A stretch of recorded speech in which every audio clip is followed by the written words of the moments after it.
Bapak, Ibu, saudara-saudari sekalian dan anak-anak yang terkasih, selamat jumpa dalam acara renungan kita hari ini, Senin 11 Oktober, pekan ke-28. Renungan hari ini kita ambil dari Injil Lukas bab 11 ayat 29 sampai dengan 32. Marilah kita awali dengan tanda kemenangan Tuhan Yesus. Dalam nama Bapa dan Putra dan Roh Kudus. Amin. Inilah Injil suci menurut Santo Lukas.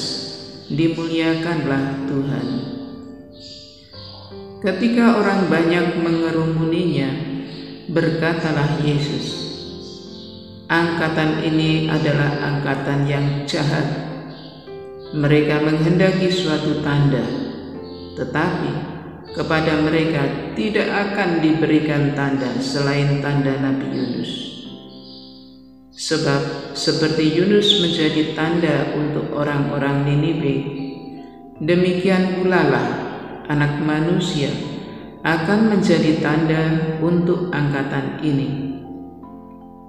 Pada waktu penghakiman, Ratu dari Selatan itu akan tampil bersama orang dari angkatan ini, dan ia akan menghukum mereka.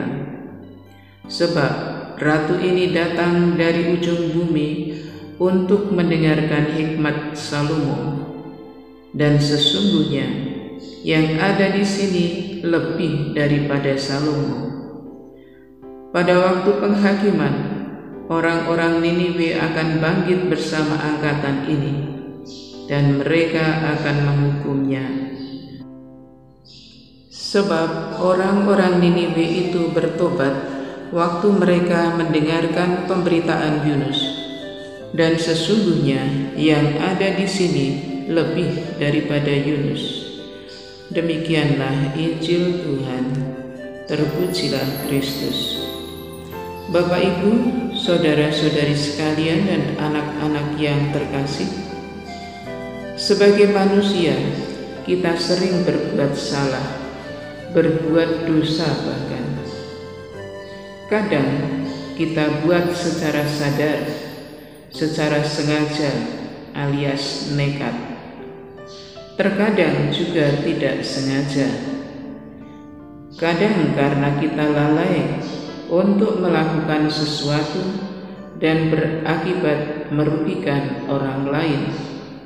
Misalnya, kita merebus air, lupa mematikan kompor, panci terbakar, maka yang lain jadi marah, dan rumah tangga dirugikan karena tidak ada panci lain di rumah itu.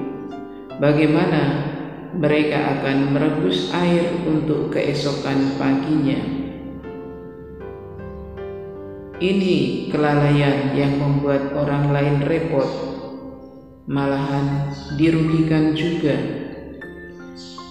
Kalau kita salah diingatkan oleh sesama kita berterima kasih karena ada orang yang menyayangi kita, mengingatkan kita supaya tidak terulang lagi hal yang sama.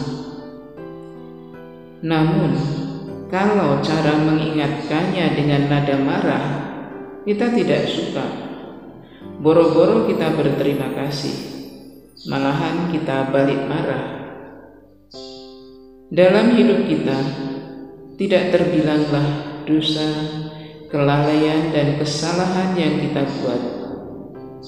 Namun setiap kali kita datang dan mohon ampun kepada Tuhan, Tuhan selalu mengampuni kita. Dari sejarah keselamatan atas bangsa Israel, kita tahu Allah demikian berpihak kepada bangsa pilihannya itu.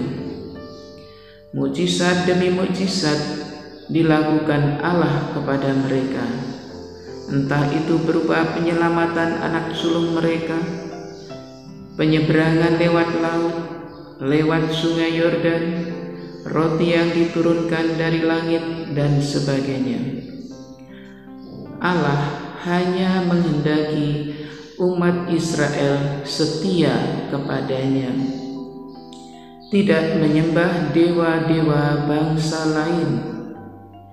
Maka Allah akan selalu membela mereka. Namun umat pilihan Allah ini sering kedapatan ingkar dari firman Allah. Lalu Allah tidak memihak, tidak membela mereka. Maka mereka sengsara, misalnya kalah dalam perang. Kematian besar-besaran menimpa bangsa itu. Kalau umat Allah ini bertobat, Allah memulihkan keadaan mereka. Allah mengampuni mereka.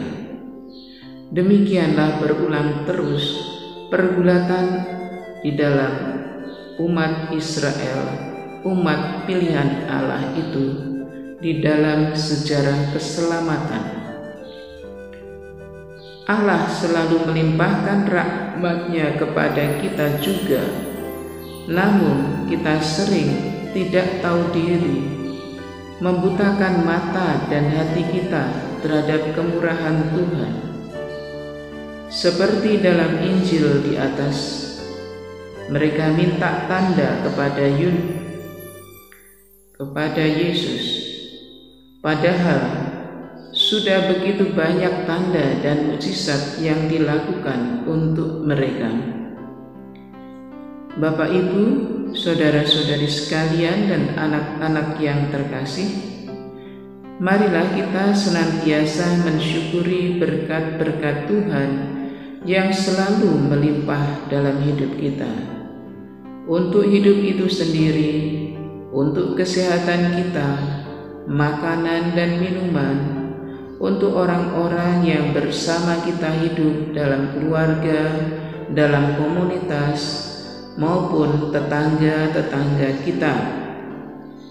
Bila kita pandang itu semua adalah berkat, kita akan penuh syukur dan berbahagia dalam hidup sehari-hari. Berkat Tuhan menyertai kita semua. Marilah berdoa.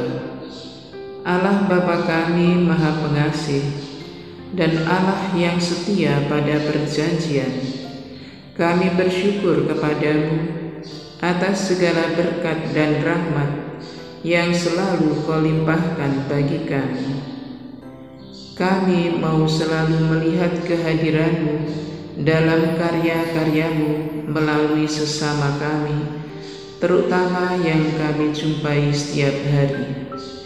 Tariklah hati kami selalu kepadamu, demi Kristus Tuhan yang mengasihi kami selama-lamanya. Amin.